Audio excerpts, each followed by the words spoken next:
Este video corresponde a la práctica número 3 que trata sobre la construcción y medición del comportamiento de un circuito sujetador.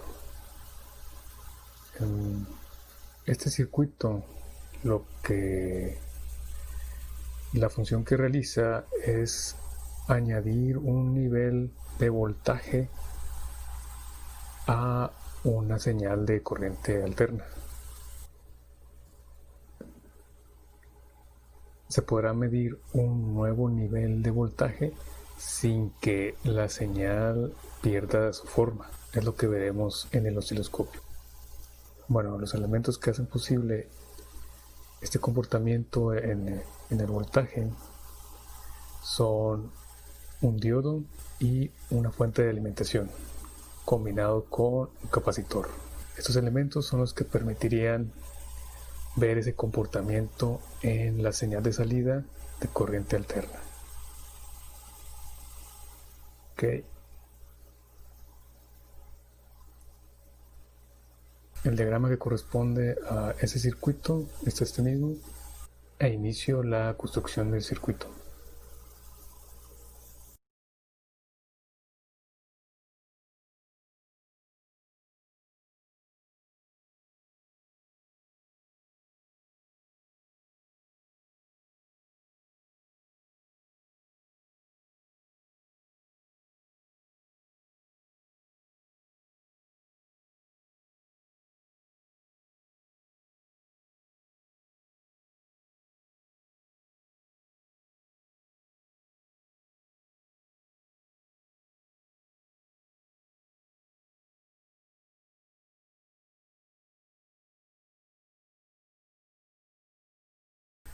Ahora vemos qué es lo que sigue en la práctica. Ok, de este circuito lo que sabemos es que es en el ciclo negativo cuando se va a cargar el capacitor, y ese voltaje de carga pues será igual al voltaje pico menos el voltaje que se registre en el punto B. Ok, y durante el ciclo positivo, bueno, ese capacitor tendrá una constante de tiempo mucho mayor que el periodo mucho mayor que la mitad del periodo que dura la señal. Entonces el capacitor no puede descargarse, y además de que el diodo no está conduciendo. Muy bien. Y como resultado de ese funcionamiento, pues el voltaje de salida va a ser igual al voltaje de entrada más el voltaje pico menos el voltaje registrado o medido en el punto B. Okay. Bueno, eso ahorita lo veremos con las mediciones. Tendremos que revisar la señal de entrada que no tenga una componente de CD. Okay. Y calibrar el potenciómetro para que en el punto B se registren 3 volts. Muy bien, esos serían los puntos que revisaremos en el circuito mediante el osciloscopio.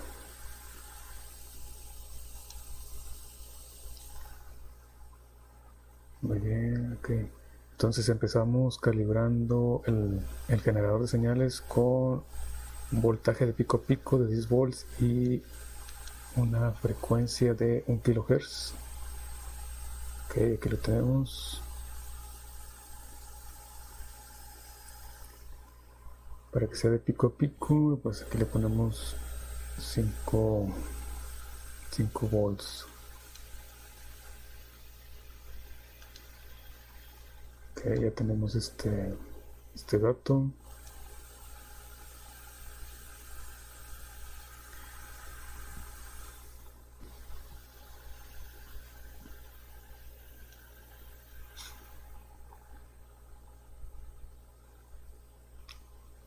Primero tendríamos que revisar que no tenga una componente de corriente directa la señal de entrada, y vemos que en directa no tiene ningún valor de ninguna componente adicional. Ok. Ahora, en el punto B según el diagrama corresponde a una de las terminales del potenciómetro. Entonces,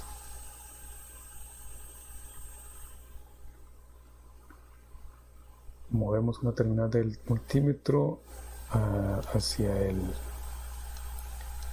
una de las terminales del potenciómetro. Okay. Y tenemos que registrar un voltaje de 6 volts. Vamos a ajustarlo hasta que nos dé 3 volts según la práctica. Y aquí tenemos esos 3 volts ya. Listo.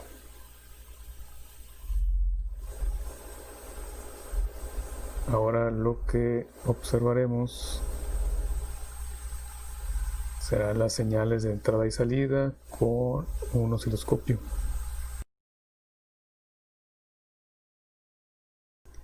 En el diagrama, el canal A sería la señal de entrada, sería en este punto,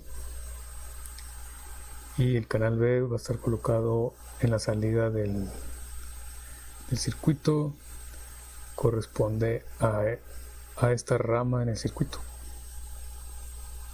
De hecho, aquí se indica como voltaje de salida. Entonces tomamos el canal B y ponemos en la salida del circuito, le asignamos un color que sea azul, y ahora el canal A quedará en el punto de entrada de la señal. También le asignamos un color y eso correspondería a los puntos donde se hará la medición con el osciloscopio. Ok, tenemos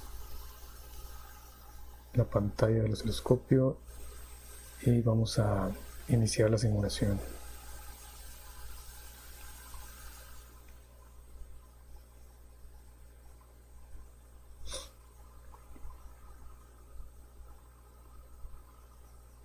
Listo, aquí ya podemos ver la señal de entrada y salida. La verde corresponde a la señal de entrada, la azul a la señal de salida. Vamos a verificar que en la señal de entrada realmente tenga 10 volts de pico a pico, usando estos marcadores,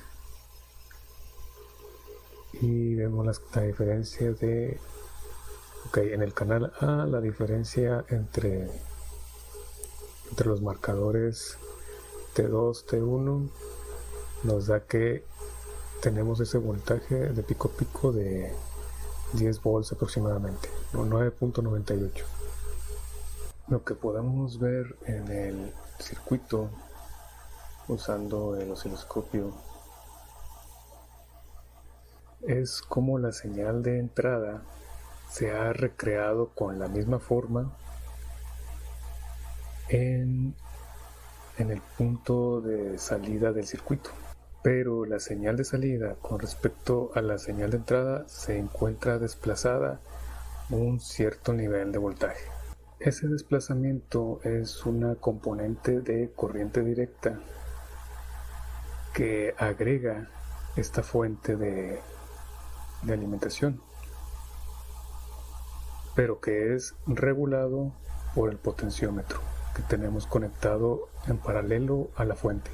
Esta salida en el osciloscopio corresponde entonces al primer punto en el reporte. Aquí podemos ver la señal de salida y la señal de entrada. Ok, ahora sobre el funcionamiento del circuito, habría entonces que hacer un ligero análisis en corriente directa o en corriente alterna. Por ejemplo, en corriente directa, pues vemos que el capacitor no permite que la corriente de la fuente llegue a la señal, pues actúa como un circuito abierto, entonces no podríamos verlo de esa manera. Pero en corriente alterna, durante el ciclo negativo, el circuito quedaría polarizado en esta rama negativo y en esta otra positivo.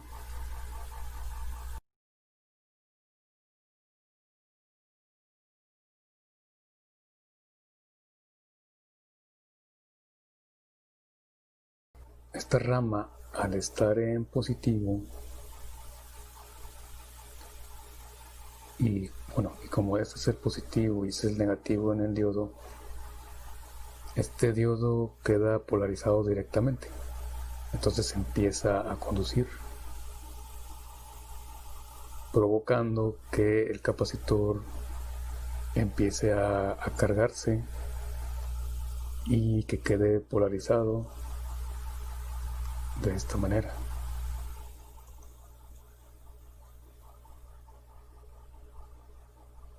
Esto sucede durante el ciclo negativo.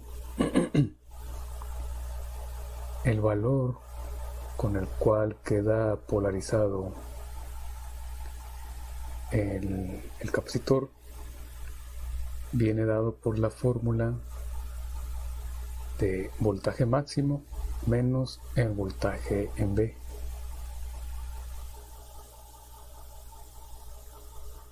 Y aquí también podemos ver esa misma expresión sobre el voltaje del capacitor. Ok. Ahora, durante el ciclo positivo, el circuito queda polarizado de esta manera.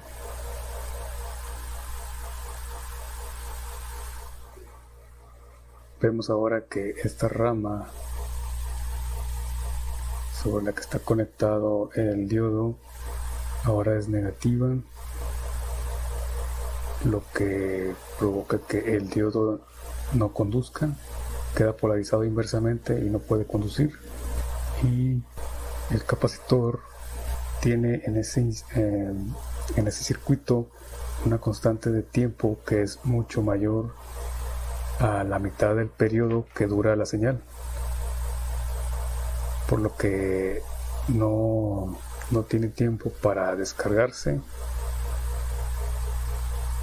y entonces ese voltaje almacenado se sumaría al de la señal.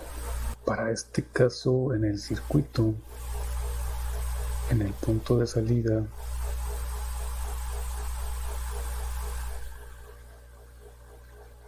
estamos midiendo un voltaje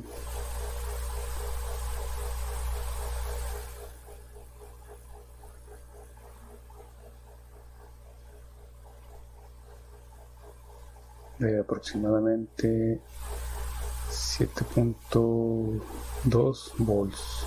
Este es nuestro voltaje de salida cuando tenemos en el punto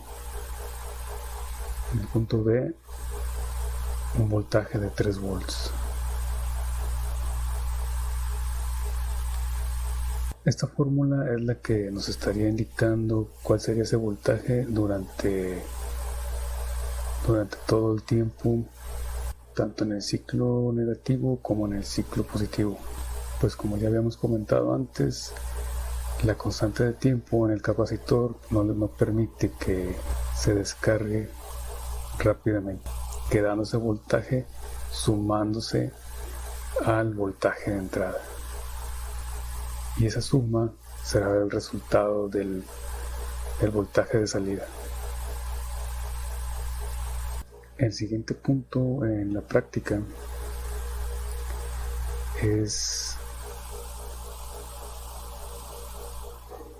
ver ahora cómo se comporta el circuito si le asignamos un valor de menos 12 volts a la fuente de corriente directa y variamos los valores del potenciómetro desde 250 ohms hasta 750 ohms. Ok, veamos esos valores.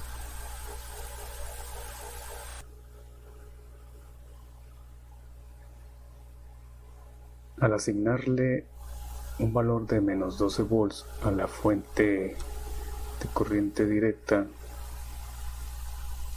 se puede adelantar que el comportamiento de las señales que vemos en el osciloscopio será inverso en comparación a cuando se tenían 12 volts positivos en la fuente de directa.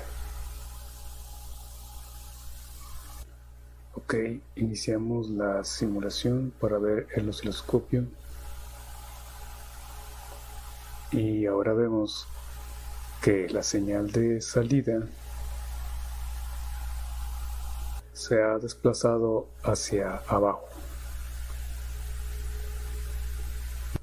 Y ahora, con el mismo valor de ajuste en el potenciómetro que teníamos anteriormente, este multímetro conectado al punto B mide el mismo valor de voltaje, pero con signo negativo. Es la misma magnitud de voltaje, solamente con el signo contrario. Ahora cambiaremos los valores del potenciómetro, como nos indica el reporte, para ver qué desplazamiento se presenta en las señales del osciloscopio. Nos pide que sea primero de 250 ohms. Esos 250 ohms correspondería a este valor de porcentaje en el potenciómetro. Es en este punto donde se tienen 250 ohms por la manera en cómo tenemos conectado el potenciómetro.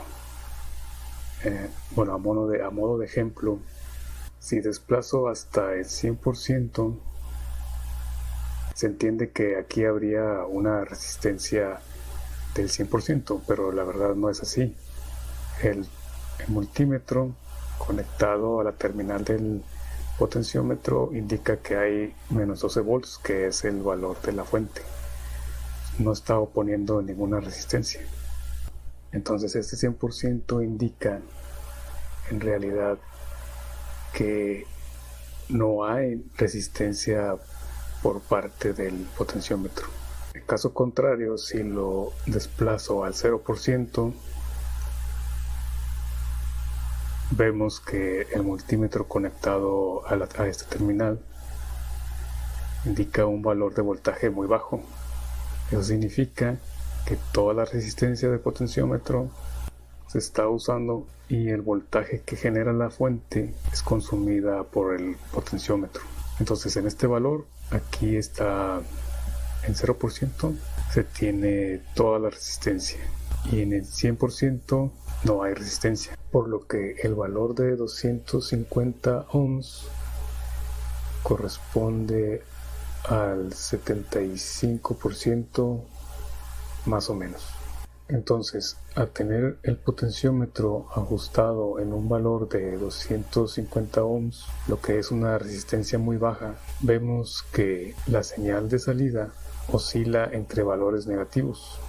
Ahora, si aumentamos la resistencia hasta 750 ohms aproximadamente, vemos cómo poco a poco, al ir aumentando esa resistencia, la señal de salida se desplaza hacia arriba, al punto de casi empalmarse con la señal de entrada.